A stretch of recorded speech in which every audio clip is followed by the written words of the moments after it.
एक बार अर्जुन को अहंकार हो गया कि वह भगवान के सबसे बड़े भक्त हैं। उसकी इस भावना को भगवान श्री कृष्ण ने समझ लिया।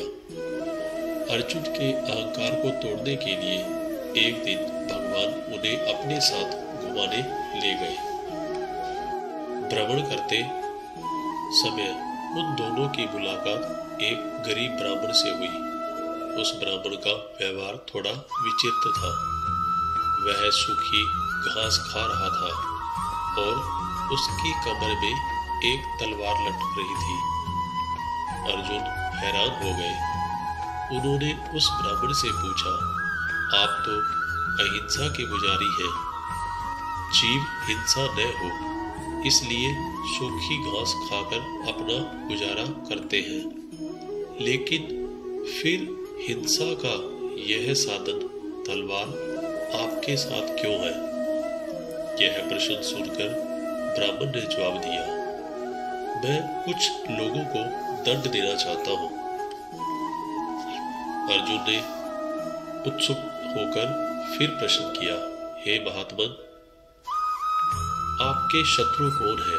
ब्राह्मण ने उत्तर दिया, मैं 4 लोगों को ढूंढ रहा हूं जिन्होंने मेरे भगवान को परेशान किया है, ताकि उन्हें उनके कर्मों का दंड दे सकूं।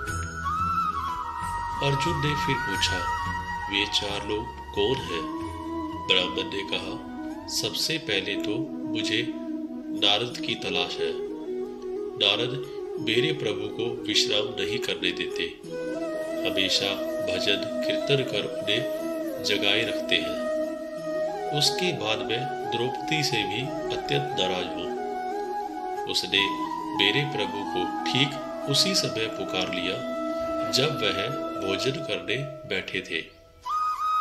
उन्हें उसी समय भोजन छोड़कर उठना पड़ा ताकि पांडवों को महर्षि दुर्वासा ऋषि के श्राप से बचा सके।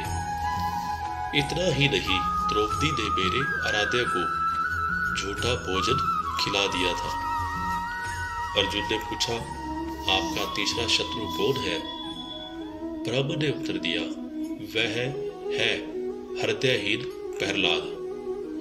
उस दुष्ट के कारण मेरे भगवान को गर्म तेल के कड़ाहे में प्रवेश करना पड़ा, हाथी के पैरों के तले कुचला जाना पड़ा और अंत में खंबे से प्रकट होने के लिए विवश होना पड़ा। और मेरा चौथा शत्रु है अर्जुन। उसका दुस्साहस तो देखिए। उसने तो मेरे भगवान को अपना सारथी ही बना डाला। उसे भगवान की असुविधा का थोड़ा भी ध्यान नहीं रहा। इससे कितना कष्ट हुआ होगा मेरे आराध्य भगवान श्री कृष्ण को। यह सब बताते बताते उस गरीब ब्राह्मण की आंखों से आंसू बहने लगे। उस गरीब ब्राह्मण की ऐसी निस्वार्थ भक्ति देखकर अर्जुन का सारा अहंकार पानी की तरह बह गया।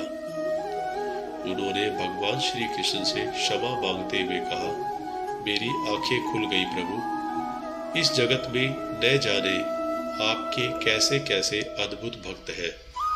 मैं तो उनके आगे कुछ भी नहीं हूँ। यह सुन भगवान श्री कृष्ण मुस्कुराने लगे। सब्सक्राइब और लाइक जरूर करें। वीडियो को अंत तक देखने के लिए धन्यवाद।